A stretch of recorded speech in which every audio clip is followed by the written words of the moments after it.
ঈদের আগের দিন প্রথম আলোর একটা নিউজ ছিল, আপনাদের কারো চোখে পড়েছে কিনা জানি না, আমিও দেখিনি, আমাকে একজন পাঠিয়েছে, একজন সাংবাদিকই পাঠিয়েছেন। তিনি দেখলাম যে সেখানে আজ চাঁদ দেখা গেলে কাল ঈদ, এটা হচ্ছে ইয়েটা আমি কনক ভাইকে এটা পাঠাতে চেয়েছিলাম।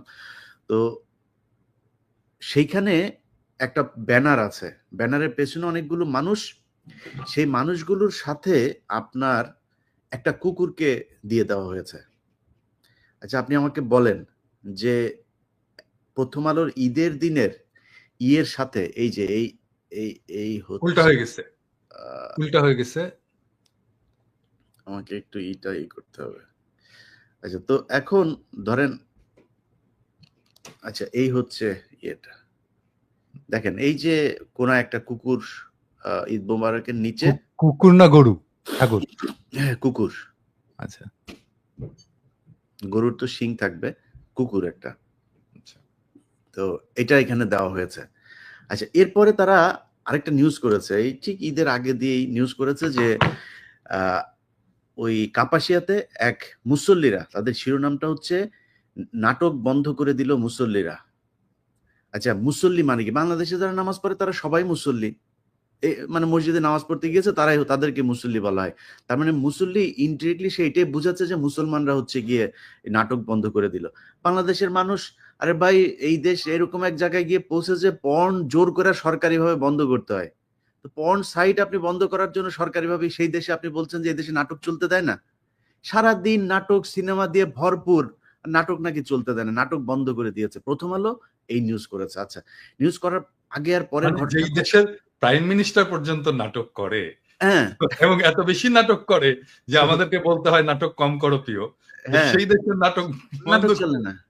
এখন নাটক চলে এই না, তো এই ঠিক না। বিষয়গুলো যদি সবই করেন, এখন মানুষ তো রিয়েক্ট করে নাই, যেটা 2007 সালে প্রথম আলো করেছিল, সেই এক কার্টুন দিয়ে তারপরে মুসলমানদেরকে ঝাঁপায় তারপরে রাস্তায় নামালো, নামানোর পরে তারপরে এই যে 15 বছর সেই প্রথম আলোর কার্টুনের চললো বাংলাদেশ, সারা পৃথিবী জানলো যে এই দেশ মুসলমানদের ইয়েতে চলে যাচ্ছে, চরমপন্থীরা দখলে নিচ্ছে। ঈদের আগেও আপনি যদি চ্যানেল আর জিল্লুর যে বক্তব্য, জিল্লুর হঠাৎ করে বলে বসলো যে এই দেশে নাকি বিশাল চরমপন্থী। জিল্লুর তোমার সেই জঙ্গি হামলা কই? ঈদের পরে না বলে জঙ্গি কোথায় কোথায় জঙ্গি হামলা হবে, জিল্লুর সেটাও বলে দিল। তো জিল্লুর যে কাদের লোক, এই চিপ রেটের বিদেশি এজেন্সিদের এজেন্ট, এদের থেকে সাবধানে থাকতে হবে আমাদের। কিন্তু কথা হচ্ছে জিল্লুর আসলে কাদের পারপাস সার্ভ করে।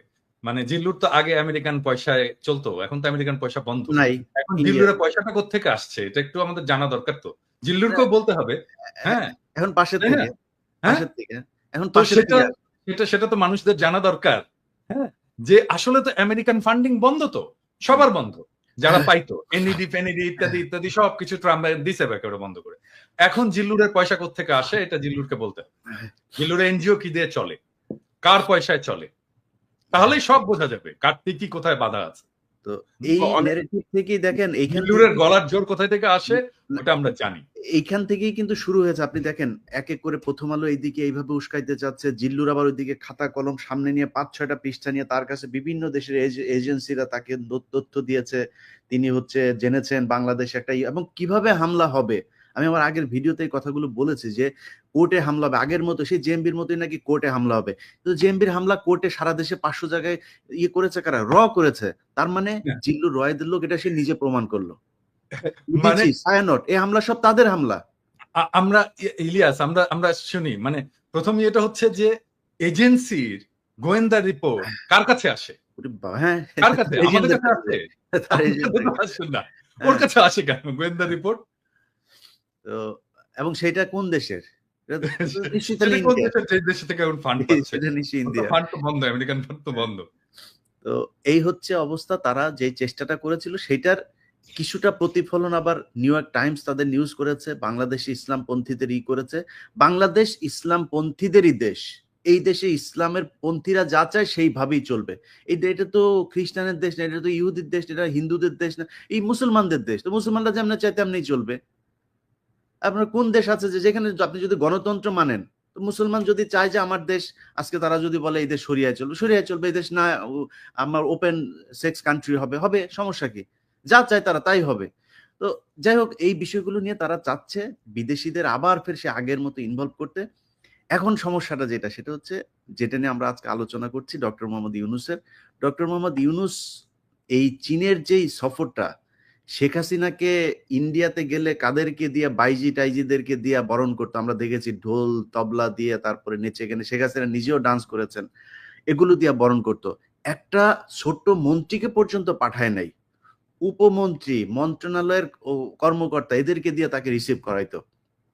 আমার বিশ্বাস করেন, মানে অন্তরটা একদম ভরে গিয়েছে যখন দেখলাম মোদি সহ পুরো ভেতরে থাকা লোকগুলো সব দাঁড়িয়ে গেল, ইউনূস ঢুকলো, মনে হইলো আমেরিকার প্রেসিডেন্ট ঢুকলো অন্যান্য কয়েক দেশের, তাও সেই মানে বড় কোনো দেশ না, ওই D8 ওই টাইপের দেশ না, মনে হইলো যেন এই আসিয়ান টাসিয়ান এই টাইপের কোনো সংস্থার ভেতরে আমেরিকান প্রেসিডেন্ট এসছে, তিনি আসার পরে সব দাঁড়ায় গেল, এরকম ভাবে তাকে সম্মাননা দেওয়া হলো। এটাকে নিয়ে আওয়ামী লীগের লোকজন নানান ধরনের তুচ্ছ তাচ্ছিল্য করে কথা বলার, অথচ ওনাদের নেত্রী বাথরুমের চিপায় ওই কার্পেট মানে করে ক্রস করে মাটি দিয়া খালি পায়ে দৌড় দিয়ে আসা চেষ্টা করেছে সাথে একটা ছবি তোলার জন্য। কত নাটক আমরা দেখেছি এই দেশে, ইউনূসকে তাদের ভাল লাগে না। তা আমার বক্তব্যের প্রথম পার্টটা আমি এটা দিয়ে শেষ করতে চাই, আমরা ইউনূসকে এই দেশে বিএনপির মুখোমুখি দাঁড় করাইতে চান। আলটিমেটলি এই দেশে নির্বাচন হবে, আমার মনে হয় নির্বাচন হলে তো বিএনপি ক্ষমতায় আসবে হয়তোবা, যদি জনগণ ভোট দেয়। কিন্তু এই মুহূর্তটা আমার মনে হয় ইউনূসকে দরকার, কারণ দেশের একটা স্টেবল পরিস্থিতিতে যাওয়া পর্যন্ত এই জঙ্গি নাটক টাটক এইসব, এই অর্থনৈতিক যে একটা মন্দা চলছে, এগুলো থেকে বের হওয়ার জন্য ইউনূসকে দরকার। এবং আমার ব্যক্তিগত মতামত, আমি মনে করি বিএনপি যদি ক্ষমতায় আসেও, যদি ইউনূস রাজি থাকে, ওনাকে প্রেসিডেন্ট বা কোনো একটা পদ তৈরি করে তারপর রাখা উচিত, যেটা একটা মেন্টর হিসাবে কাজ করবে, মানে সর্বোচ্চ সম্মানের একটা জায়গায় থাকবে। যে যেমন ধরেন ব্রিটিশ রানী এখনো পর্যন্ত রানী, তো তার তো কোনো পাওয়ার নাই, কিছুই নাই, কিন্তু তারপরও তার সম্মান সবার চাইতে উপরে, ওরকম ভাবে রাখা যাইতে পারে। এটাতে আমাদের আন্তর্জাতিকভাবে ইউনূসকে যেই অবজ্ঞা করা হয়েছে, তাকে আমরা এতদিন ধরে, যেটা দাদা বলেন, কাজে লাগাইতে পারি নাই, আমরা মনে হয় তাকে পুরোপুরি কাজে লাগাইতে পারি। আর এই ডক্টর কনক সারোয়ার, পিনাকি ভট্টাচার্য কিংবা ইলিয়াস এই 5 বছর ধরে এই সোশ্যাল মিডিয়াতে আছে, যেহেতু এখনো বিক্রি হয় নাই, নতুন করে বিক্রি হওয়ার কিছু নাই। ইলিয়াস, আমি অন্য প্রসঙ্গে যাওয়ার আগে আপনি যে কথাটা বললেন, অনেকে দর্শকদের অনেক স্মৃতি থেকে ছুটে গেছে, এটা দেখতেছে আমার কাছে এখানে আছে, যে শেখ হাসিনার এই যে ঘাটের উপর দিয়ে হেঁটে যে বাইডেনের কাছে যাওয়ার এই যে মনোযোগ আকর্ষণের যে চেষ্টা, হ্যাঁ, এইটা একটু দর্শকদেরকে একটু আবার দেখাই দিলাম আর কি, যে তাদের প্রিয় নেত্রী হাসিনা, আওয়ামী লীগের প্রিয় নেত্রী কি না করছে ক্ষমতায় টিকে থাকার জন্য, তাই না, মনোযোগ আকর্ষণের জন্য নানাভাবে আর কি। তো